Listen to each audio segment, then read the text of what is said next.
Burdock, it originally comes from southern Europe, but now it's widespread. It's a weed found throughout the northern areas of North America, even Asia. And burdock is a thistle, but it's not a thistle with spindly leaves. It's a full green, bushy bush that's got these beautiful purple thistle heads, these beautiful flowers, and they grow along the roadsides in rich waste places that have lots of nutrients in the soil, but they do prefer cool climates. It has like I said, the purple flowers that bloom in July and August, and later they dry out and the base becomes that troublesome half-inch burr that catches on your clothes and animal fur that farmers and ranchers have such a hard time with. The parts used are the seeds, the leaves, and of course the roots, which I'm most familiar with. The roots and seeds, they have kind of a slimy, somewhat sweet, but yet slightly bitter taste to them. It's not as bitter as yellow dock root, but it has that little bitter component, but it's kind of bittersweet, so it makes it more palatable for people. The leaves are pretty bitter, but the root isn't quite as bitter. It's gentle and kind of mild tasting compared to like golden seal root or yellow dock root or any of those really pungent herbs. It's a little bit more mild and really, really effective. It has a lot of history throughout China and India. It was used for respiratory symptoms and symptoms associated with infections and even abscesses and discomfort in joints. It's just a really well-used herb and well-documented. The Chinese used it in the early stages of measles and mumps to lessen those symptoms, and with fevers they used it, and sore throats, and even skin sores, because you can make the tea and use it topically for sores also, and eat it internally. In Japan, the root is called gobo, and it's an important strengthening tonic that's often cooked in food and prescribed by doctors for strengthening someone who's weakened. During the Middle Ages, the Europeans began using it in cases of tumors or cell growth that goes out of control, or even lots of skin conditions or skin issues. Also, it's something that was used for venereal disease and bladder and kidney problems. Works really well with the urinary tract. The Native Americans chewed the leaves to help with stomach aches or cramps or even joint discomfort. I talked about urinary tract issues, but also the Native Americans used it for that and for scurvy and female weakness, especially after a rough birth. Some Native American tribes also used it for skin sores. In the 1900s, burdock was known as a blood purifier, and it was used to help cleanse and move toxins out of the body. In the early 1940s, the hooked burr of the little thistle inspired the creation of Velcro by Swiss inventor George de Mestral. Burdock has lots of nutrients, but there are some key components that are really high in number in the burdock plant that you would want to know about.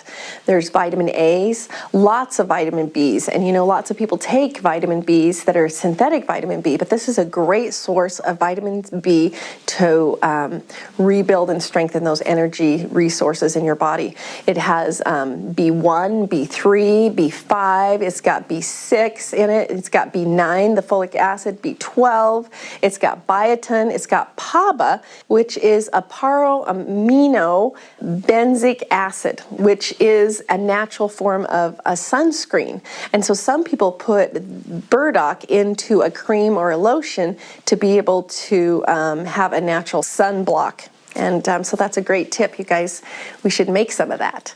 It's also super high in vitamin C, bioflavonoids, and vitamin E. It has calcium, rich in copper and iron, and burdock is another one of those herbs that is an excellent choice for people who are having deficiencies in the iron and helping to balance that out in the body. It's high in potassium, It has natural sulfur in it. It has zinc in it, which is so great for men, especially aging men, and lots of other trace minerals. It has amino acids in it and lots of volatile oils. And lots of herbs do not hold on to oils that are not a really good source of it, but this happens to be a really great plant for that. It's a bitter herb too, which tells us that it's really great for our digestion. It has a low glycemic index and makes a minimal impact on the blood sugar levels. It's considered to be helpful in managing blood sugar levels, high, low, whatever symptoms associated with it. And it also helps promote the growth of healthy intestinal bacteria, which is really, really important. People take acidophilus and bifidophilus and all kinds of dophilus trying to get their bacteria back into balance. But this is food for the bacteria, and so the bacteria proliferates better in the intestines when you take herbs like burdock. It also helps with increasing the absorption of calcium in the body, which is really, really important. That's why they put synthetic vitamin D and magnesium with calcium, because it helps the calcium absorb better. But burdock does the same thing without it being like a chemical vitamin D or the source or whatever. So we know that burdock is full of iron, and it's just an excellent choice for anybody who has any type of symptoms associated with anemia problems or anything like that. It also is really great for cleansing. It helps to cleanse the blood and helps to cleanse out the lymph glands. Toxins don't like it when you eat it. They like to leave the body. It's generally used, one of the few cleansing agents that's used without any nausea or irritation on just about anyone. It's pretty mild. The body can cleanse out cells and tissues more efficiently, and the organ systems through blood and lymph when you take burdock, because it actually nourishes the cells and they're able to release toxins and build new, healthier cells. It is helpful for lung congestion symptoms associated with that, and helps the body cleanse out things associated with inflammation. It can help the body with congestion and mucus and candida problems. It's one of those herbs that helps promote perspiration, which is great for helping people with symptoms associated with the fever. And it's very much a diuretic. It's an herb that is really great for people who need a diuretic and have extra liquids in the body, and it helps to move the liquid through the body so it's more usable rather than it being stagnant in a certain part of the area. You know how some people have, how you get parts of your body that swell or whatever, and especially for pregnant women, their feet swell. Well, burdock is a great solution for helping the body with that. Also, it is useful for weight loss because it helps support the liver so well, and it's just a really, really mild plant that just about anybody can use. It helps to neutralize acid that is stored in the fat. I believe that the acids are stored in the fat because the body doesn't release them readily, and that's kind of the gospel according to me. I think the fat must be very, very acidic because it takes a lot for the body to release that fat. You know, people try to lose weight all the time, but I think that a bitter component that actually supports the liver is a really, really great way to encourage weight loss. It helps with bladder discomfort symptoms, also helps with symptoms associated with kidney infections.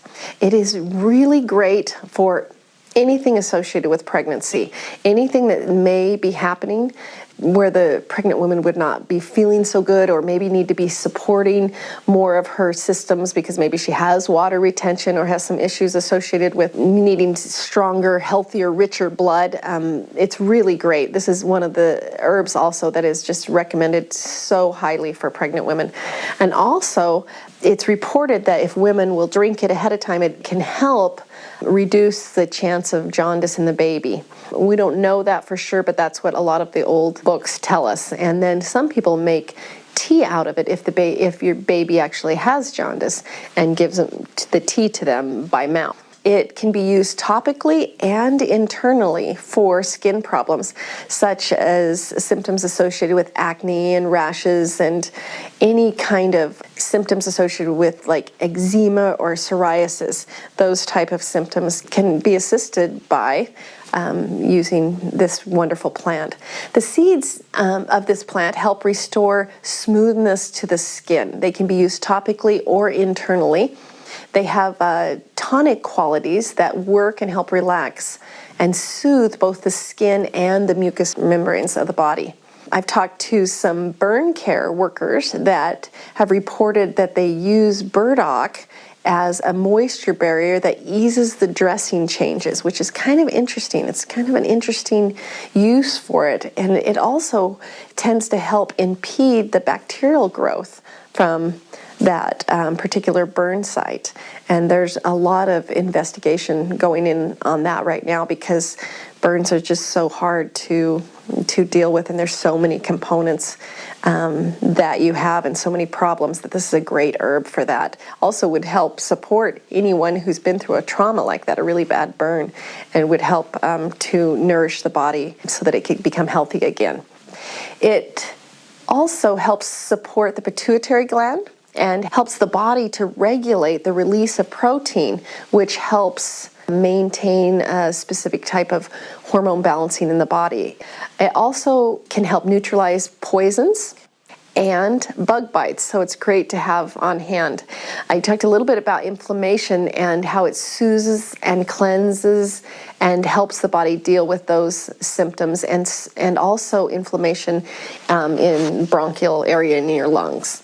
It can help with swelling, help break down calcification deposits in joints and in the knuckles, and can help with any type of, like I mentioned it for pregnant women in swelling, but other swelling or inflammation that may happen in the body. It helps support the immune system and helps the body to be able to help itself heal. The body is where magic is. Just if you feed your body nutrients, your body produces better cells, and that's the magic, is in the proliferating of new cells, recreating a whole new body. It used to be that scientists told us that it took us 7 years to create a whole new body, every cell, everything in our body, but latest research shows us that it could be as few as 4 years. We create a whole new thing going on, maybe a few weeks for new parts of a liver or new stomach cells, and we want to be able to support those with really, really good nutrients. And that's how, in a nutshell, how herbs work to help your body support what it needs. Essiac is a great formula, and one of the main components in it is burdock root. There's only 4 ingredients in the original Essiac formula, and it was a formula from Renee Casey back in the 1920s. She was a Canadian nurse that received this herb recipe from a patient that was given to her from a medicine man. And so Renee's story is pretty famous. She worked with lots of inoperable and people they gave up on that had cancer and things like that up in Canada, and had quite an uphill battle. Now this was in the 1920s and 30s, and it was a long time ago. There were not as many toxins in the environment as there are right now, and as many chemicals to deal with. And so she got really, really great results with this, with straight up cancer. I mean, that's what they used it for, was cancer symptoms, and was this close to getting it approved for actually a treatment in Canada. But at the time, the pharmaceutical companies were making their move then, and so this kind of got pushed by the wayside.